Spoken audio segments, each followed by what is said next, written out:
With Valentine's Day coming up, we thought it would be fun to try this sun and moon dating simulator. Okay, Roxanne, you have to see it with more enthusiasm than that. Come Gregory, on. I'm not going to pretend that this will be a challenge. Anyone would be lucky to date me. Ugh. Alright, just leave a like and subscribe to help us reach 500,000 subscribers.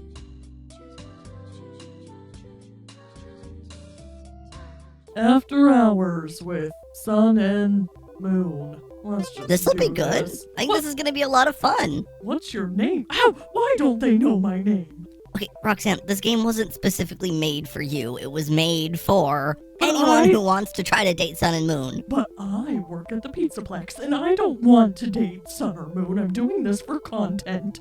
Okay, well, just put your name down and we're gonna make this work, okay? Fine. Roxy. Happy? Is Yes. this correct? Well, yes. Why else would I type it?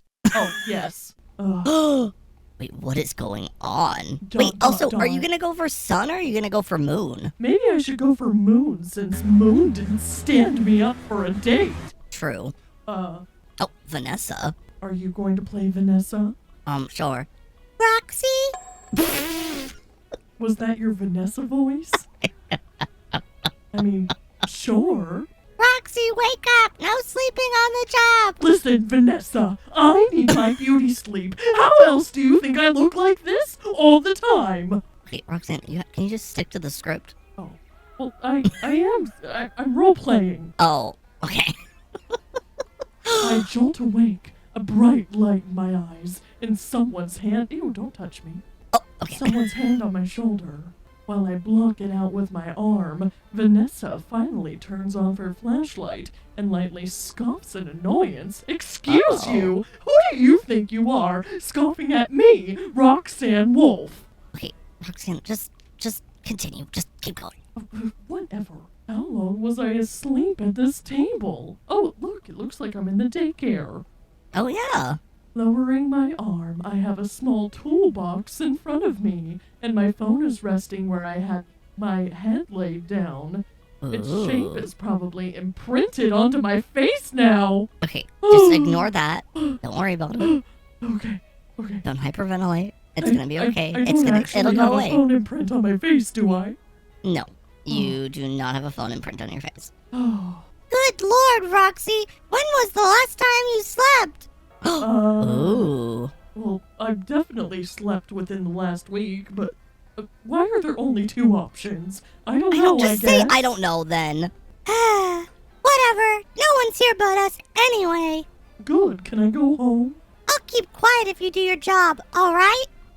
What job do I have? I'm an entertainer here. Well, it sounds like you're gonna do some other job here. I don't know what it's gonna be, but... Yeah, sure, I guess. Alright, get to it!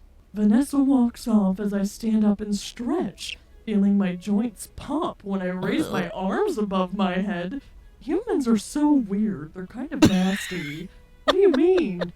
Deciding not to waste any more of my time, even though I'm basically wasting it with this stupid game. Okay, Roxanne, just stick to the script.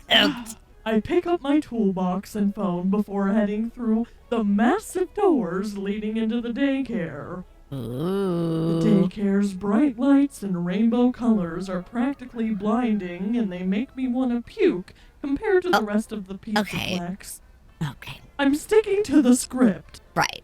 Or maybe I just haven't fully woken up yet. Time to get this over with, hopefully. I open up a panel behind the desk and cringe at the mess of wires in the wall and the mess of the daycare. Oh my god. As much The as I daycare wish wouldn't I be a could, mess because Sun cleans it. he was probably busy cleaning when he stood me up for our date.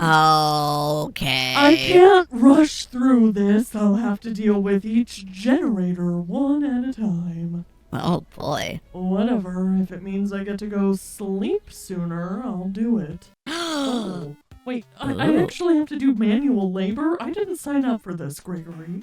Okay, just do it, Roxanne, and then we can get to the dating of Sun and Moon. Click the end of each cable in the correct order to proceed. Okay. Oh, It's Helpy! Aww. Hello? Oh, do I have to follow? Oh, God. Okay, so, 1, I believe in you, Roxanne. 2, and then 3 is the one on the right that's and like then squiggly. 4. Yeah, I did nice. it. Standing back up, I stretch again, palms on my back as I let out a tired sigh. That is, until I hear the faint sound of what I think are gears and other mechanical bits turning, followed by something landing in the ball pit near the back. Are you doing sound effects? Oh, maybe. Alright. Should I not do sound effects? I'm pretty sure it's just the daycare attendant.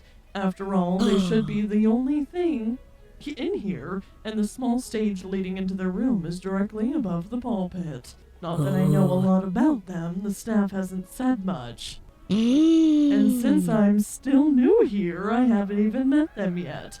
Nor have I met the other animatronics like the Glamrocks or DJ, even though I am literally a Glamrock. I'm Glamrock Roxanne Wolf, but that's besides the point.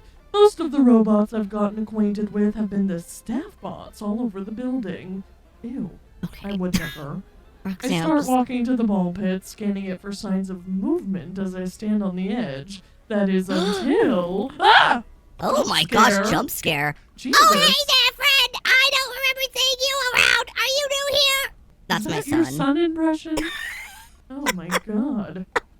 Something or someone jumps up in front of me, and I'm suddenly lifted off the ground. It's because I'm so skinny. Right.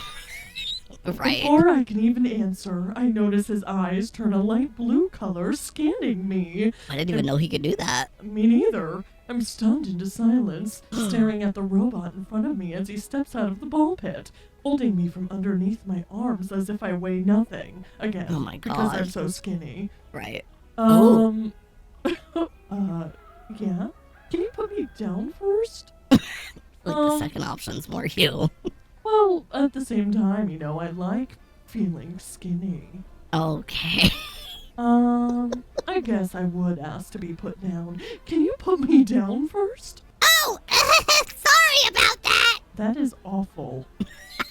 He finally puts me back down, though he makes sure I'm standing on both feet before letting me go. Oh. Thanks, and yeah, I'm new here. Just finishing up my first week, actually. Oh, and how's that been? Good, I hope. Yeah, it's gone pretty smoothly so far. I start walking back to the desk, but the tall robot decides to follow me. By the way, could you tell me your preferred name? My name's Sun, but people come up with all sorts of nicknames. Like Sunny, Sunray, Sundew. Some of the kids even call me Sundrop, like the candy. Oh, not going to lie, I thought your name was Sundrop until now. Oh, that's fine. A lot of people do that. And the name kind of stuck over time, which is fine by me. Cool. My preferred name is Roxy, by the way. Well, it's great to meet you, Roxy. We've already met. I literally work here. Oh. I can't help but smile a bit. I think they misspelled frown. Okay. But duty calls, so I make my way to one of the computers on the desk. I can faintly see his face reflected on the screen as he watches what I'm doing. What you need the light off for? I have to test all the generators in here to make sure they're working. Whoever messed with them last time left them a mess, so I have to do it one at a time. Considering how wordy he's been so far, such a short answer tells me something's up. Then again, I just met the guy. I could be overanalyzing. I'll ask if something's wrong, I guess. Something wrong? No, I just noticed how tired you looked, that's all. I'll be right back. Gonna get something for ya. What? Why? Just something to help carry you through the night. Judging by how many wires and generators you have to deal with, I have a feeling you might be here for a while. Fair enough. Sun smiles before walking off somewhere. I put in the command to turn off the power in the daycare. The music once playing from the speakers on the ceiling comes to a halt. Silence blanketing over the massive daycare as the computer screens become my only light source. Oh no. Removing my flashlight from my belt, I turn it on as I start making my way towards the play structures, since that's where the generators are located for some reason. It's eerily quiet as I try finding the structure with the first generator. The lack of true ambience forces my steps to echo. The glowing red light of one of the generators enters my sight. So, I continue on. It's getting spooky, McGee. Somewhere above me, I hear gears turning. I shine my flashlight towards the ceiling only to see nothing there. Son? I flinch at the noise, frantically shining my light to see what's there. That didn't sound like Son. Son, are you there? Oh. Why so aggressive? I've dropped my flashlight and I'm sitting on the ground after stumbling back from being startled. In front of me is the robot that I've seen on the Moondrop posters, giggling hysterically. He seems proud of himself. I sigh, pick up my flashlight and get back up to continue what I was doing. Well, if I wasn't awake before, I definitely am now. He finally stops laughing after I say that. He makes a noise that sounds like he's clearing his throat before he starts to follow me. Sorry for the scare. I couldn't help myself. Sure. I take the first path into the play structure I see, hoping to find the first generator sooner rather than later. You're going the wrong way. Am I? I turn around and he has his arms crossed as he leans against the structure. Ooh. Yup, I could lead you to the generator, if that would make you feel better. I think about it for a second. If this guy's anything like Son, hopefully he actually means what he says. Ooh. Fine. I crawl back out of the structure, and he starts leading me to a different path. I'll trust him. He clearly knows his way around since we find the generator rather easily. There you go.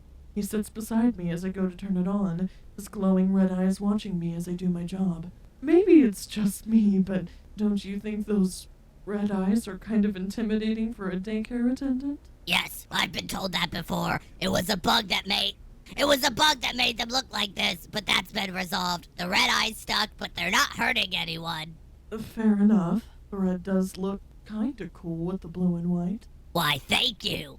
I roll my eyes, a faint smile on my face. Ooh. Now that I think about it, I never told you my name, did I? I already know. It's Roxy. See, at least somebody finally knows my name, as he should. Yeah, Oh, definitely. did Son tell you? In a way, we're technically the same. What does that mean? We are the same body, I mean. Sonny can still see and hear everything that's going on as we speak. So he was in on the prank too? Ooh? No, he's still lecturing me for it. Serves you right. I was just messing with you, but if you want, I won't do it again. For now. Don't. Moon laughs a bit, leaning back against the wall of the structure. I do think you should continue with that job of yours, though. Right, on it. Focusing back on the generator, I flip the switch and watch as the red light on the device turns green. Well, looks like that works. I flip it again before making my way back out of the structure, and I hear Moon following close behind. Standing up straight, I attach my flashlight to my belt before stretching my arms above my head. I sigh, arms dropping back to my sides, as I go to turn the lights on from the front desk. I hear the lights turn back on, and the music of the daycare start playing as I turn around, and flinch at the sight of Son already there, smiling brightly. Hello again! Hey, so you two just switch out whenever you need to? Nope, it depends on whether the lights are on or not. I'm in charge when the lights are on, and Moody's in charge when they're off. I still don't like that he decided to scare you, though. Weirdly enough, the sight of him irritated with his arms crossed is weirdly endearing. Hey, don't worry about that. I'm over it. Son just pouts, turning his head away from me. I smile at the sight. Ooh. Ugh. Why do they keep the generators in there anyway? Don't you think it would be kind of dangerous to keep the generators in the place the kids would be playing in? It's a very good point. Yeah. Oh, well, that's just a temporary thing. They've kind of been out of commission, so thankfully they couldn't hurt anyone anyway. And when exactly are these things getting moved? Son looks like he's about to respond but goes silent for a minute. I can literally hear the gears turning in his head. He just shrugs. Well, isn't that reassuring? I turn back to the desk so I can keep track of my progress. On it is a short checklist to keep track of how each generator is working. I start looking around for a pen when Son sticks his hand in front of my face, holding one with a cute little dinosaur on the cap. Here you go. I smile at the gesture, taking the pen so I can mark my progress. Thanks. Alright, here we go again.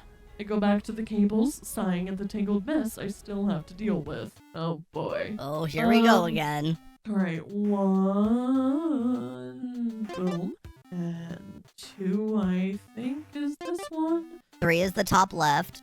3, and then... 4 is the bottom left. Yep. Nice. I stand up and take a look at my work. Time to do it all again, I guess.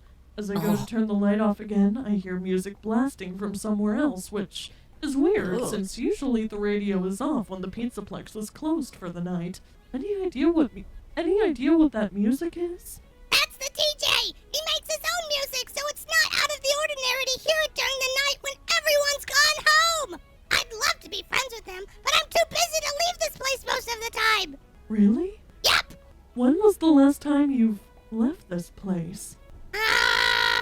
Okay, well technically I've never left. But every hour when the power gets routed, Mooney goes on patrol around the Pizzaplex to make sure we don't get any intruders!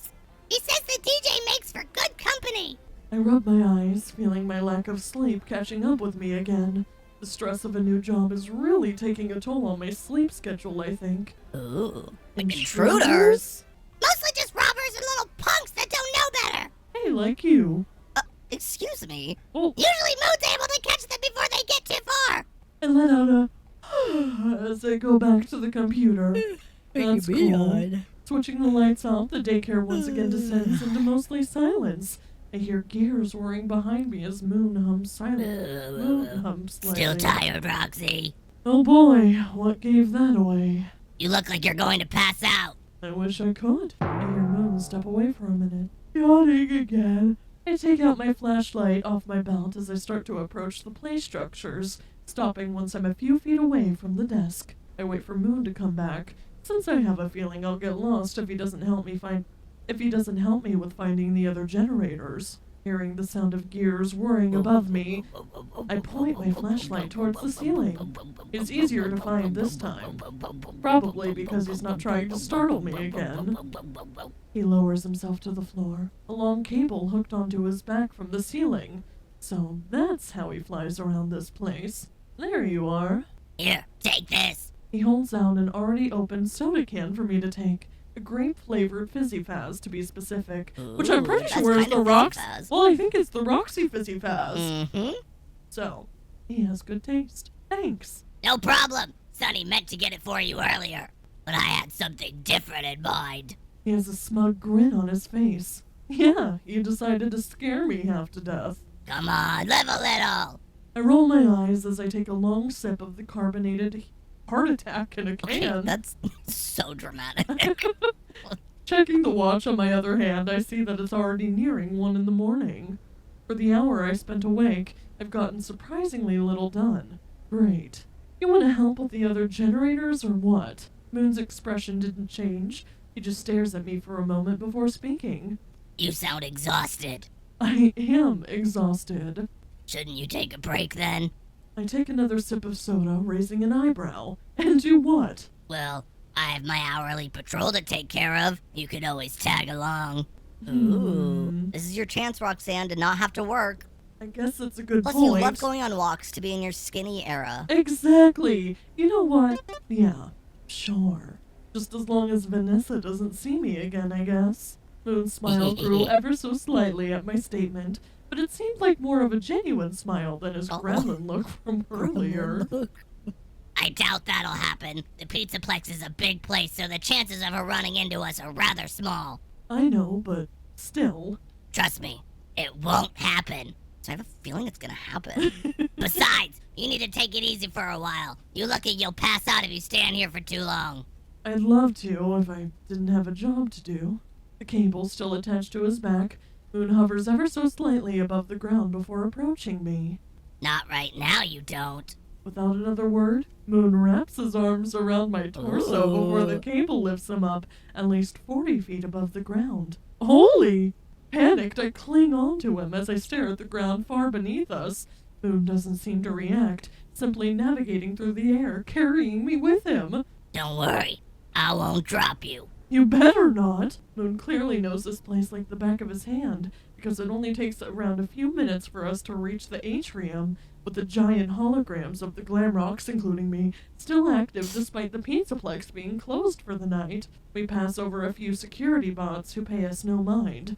Occasionally one will look up at us, and then continue on with the same blank expression as every other bot. Eventually, I start to get used to being this high off the ground. Moon says nothing as he scans the area for intruders, thankfully seeing nothing out of the ordinary.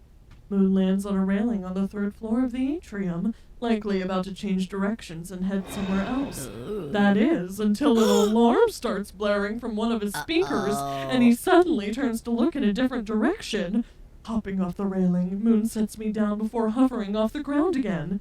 Stay here! One of the staff bots alerted me to an intruder! Before I can get another word in, Moon leaves, pushing off the railing to give himself a boost as he flies off. Sighing, I look up when I see another staff bot looking at me, seemingly confused. Just guessing by the way it stops and tilts its head when it sees me. It's hard to tell what these guys are thinking when they basically can't emote. It's true. You saw nothing. I point at the bot. The bot says nothing, probably because it has no mouth. I nod in understanding before going to sit in one of the booths at El Chips. Staring at the menu on the other side of the small restaurant, I remember something important. I haven't eaten anything since, what, this morning? Maybe that's also why I feel so out of it. If only I could inhale the pictures of food on the wall, but then I I hope we wouldn't get some be Roxy's skinny. Rockin' Nachos. Ooh, I do like some rockin' nachos. I try the next best thing and search behind the counter for basically anything that's edible. I find an unopened bag of nachos! Yes! Good enough. I head back to the booth, opening the bag of chips and eating my makeshift lunch. Isn't it 1 a.m.? Literally. Peering back into the atrium, the bot isn't there anymore. From where I'm sitting, it looks like the number of staff bots around seems pretty sparse in general. Maybe they've gone to wherever Moon is? Not that I know where he went anyway. I don't think much of it, simply continuing to fuel up on chips while listening to the droning ambience of the many bright lights in the atrium. I can feel my ears ringing from the silence. That and the sound of me eating the chips alone becomes deafeningly loud.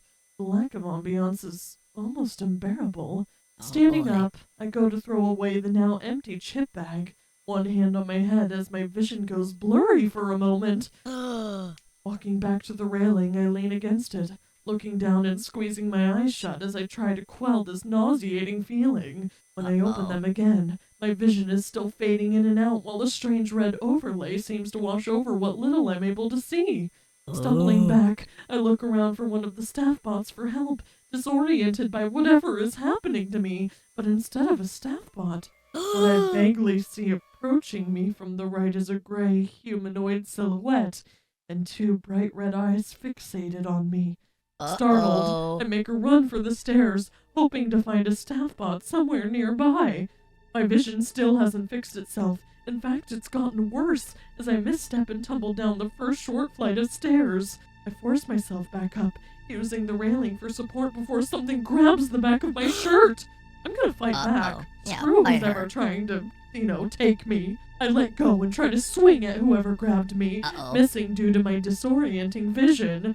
I bump into the other railing before being dragged back up the stairs by one of my arms. Oh my My gosh. attacker having an iron grip on it. Looking up, I see someone clad in a gray rabbit costume, bright red eyes staring down at me with an eerily large, unmoving black grin. Let go, you! The sound of my voice is completely drowned out by the strange sound in my ears.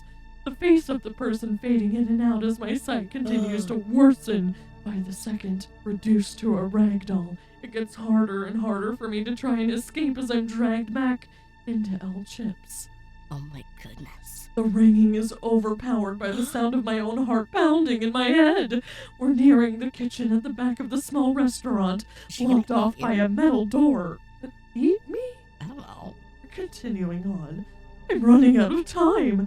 I try kicking my attacker, but they seem unfazed, using just one arm to drag me back as the other one wields a large kitchen knife. They're going to kill me. I'm just barely able to cling onto the corner of the counter, trying to buy whatever time I can.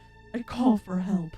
I try calling for someone, anyone, to help me, unsure if I can even be heard as my grip on the counter starts to slip. Call for a staff bot. My attacker has both hands on the back of my shirt and is pulling hard.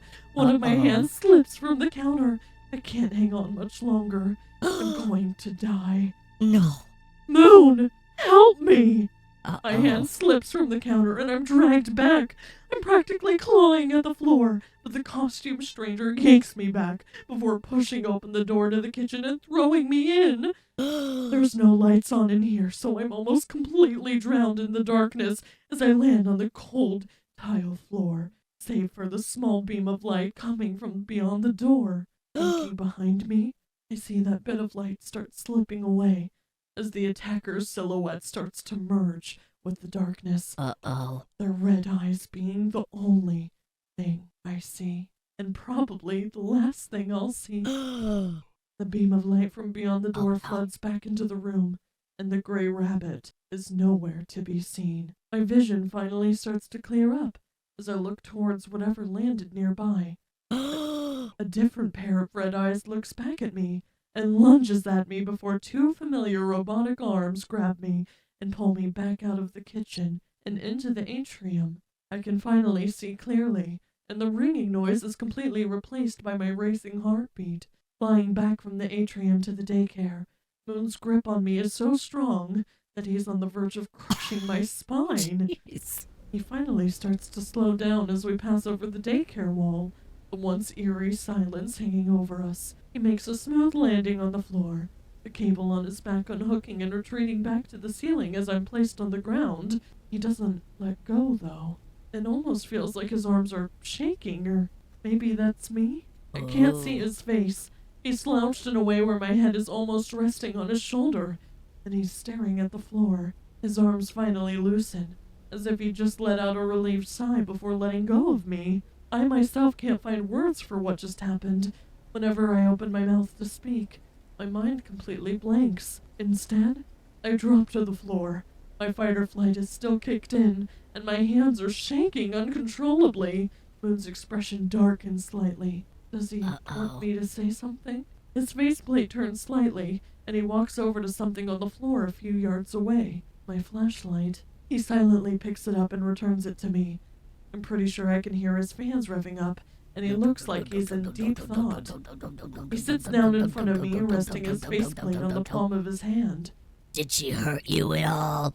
I fidget with the flashlight a bit. Battery's dead. Almost. I'm sorry for not being there sooner. It's fine. You could have died. Well, I didn't. You still showed up quickly enough that didn't happen, so... Barely. Why do you care so much anyway? I basically just got here and, well, you barely know me. This is my job. I don't just look after the kids that come in and out of the daycare. Everyone that steps into the building is my responsibility. And now, that includes you too, Roxy. Moon suddenly gets back up and walks over to the massive doors by the desk. Where are you going? Locking this place up. Whoever attacked you is still in the building. I can't leave you alone here to go deal with it myself, and bringing you with me is too risky. I watch as Moon moves various objects in front of the door, from desk chairs to smaller play structures, basically anything decently heavy enough to barricade the door. Can't you just lock it? Already did, but I'm not taking any chances. Eventually, I'm able to stand up again and go over to the charging dock by the desk to recharge my flashlight. Roxy? I'm guessing you'd rather get out of here sooner than later, right? Not in a rush to leave by myself, really. I live alone, so... Oh my gosh. Oh, still, you can't stay here forever. Well, whenever you want to keep going with the generators, just say the word. Right. I remove my flashlight from the charging dock, and sure enough, it works. I turn it on and point it back at the structures. Shall we? Moon nods, and we waste no time finding the next generator. Thankfully, it works just fine now. With that over with, we go back to the desk to turn the lights back on. Speaking of, I wonder how Sun's taking all of this. Moon did say they can both see and hear everything happening, even if they're not the one piloting the robot body. I catch a glimpse of the time as I'm turning the lights back on. 2 a.m. The daycare is slowly lit up, and as usual, the music comes back on. Even with the cheerful music, the mood remains heavy as ever. However, I'm given no time to think as I'm spun back around by a very worried son, frantically checking me for any injuries. All right, I think that is enough for today. But if we want to figure out where this is gonna go, and if Roxanne and Sun and or Moon are gonna get together, then maybe we can do a part 2 in the future. So definitely leave a like if you want to see that. I've got to admit, as much as I hate to, I'm actually kind of enjoying this. It is good. Like, honestly, it's written pretty well. Well, I just like the fact that I'm the main character. Oh, We'll see you guys in the next one. Bye.